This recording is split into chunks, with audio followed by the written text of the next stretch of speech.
गणतन्त्र ल्याउन त्यो माओवादी र त्यो प्रचण्डको जति योगदान कसैको छैन।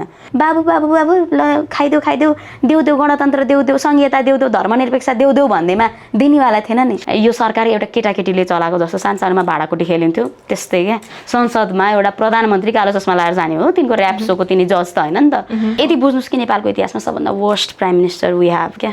यो चाहिँ मेरो एउटा चाहिँ चाहना पनि हो कि मर्दाखेरि पनि कम्युनिस्ट भएर मरौँ, द्याट्स इट। एउटा महिलालाई राजनीतिमा आउँदाखेरि चुनौतीहरू चाहिँ कस्तो कस्तो प्रकारको सामना गर्नु पर्छ? ओ माइ गॉड, केटी मान्छेलाई केही गर्नु पर्दैन, एउटा एआईबाट किस गरेको फोटो बनाइदियो पुगो। मेरो चाहिँ बुवा भनेको प्रचण्डसँगको चाहिँ रक्सी खाएको फोटो बनाए होला। केही मुस्लिमहरू खराब होलान्, केही क्रिस्चियनहरू खराब होलान्, केही हिन्दूहरू खराब होलान्, व्यक्ति खराब हुन्छ, एउटा रिलिजन खराब कहिले पनि हुँदैन।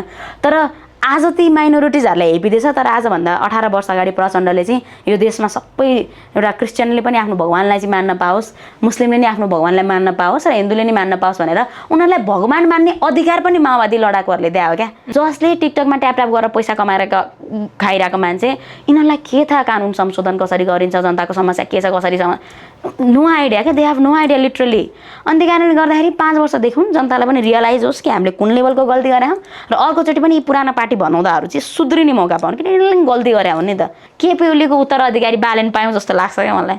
हामीले एकदम राम्रो मान्छेको उत्तराधिकारी पाएको होइन। बालेन भनेको केपी ओली भन्दा वर्स्ट हो क्या। 70 करोडको काण्ड पनि आएको छ। अब केही नेताहरूको म गर्लफ्रेन्ड हुँ भन्दै माइती घरमा आएका छन्। एकदम बदनाम भइसकेको थियो। एउटा पार्टीको कारणले अरू कम्युनिस्टहरू पनि बदनाम भइसकेका थिए क्या। त्यही कारणले गर्दाखेरि यिनीहरूलाई एउटा झापड लाग्नु जरुरी थियो, लाग्यो। अब सुध्रिएर एकबद्ध भएर एउटा सच्चा कम्युनिस्ट कस्तो हुन्छ भनेर देखाएर अगाडि बढुन्।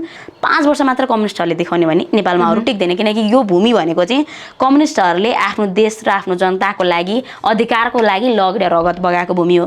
एक आपसकै विरुद्ध चाहिँ जेहेर उकाल्ने काम गर्छन्, पहिला गरेका हुन्।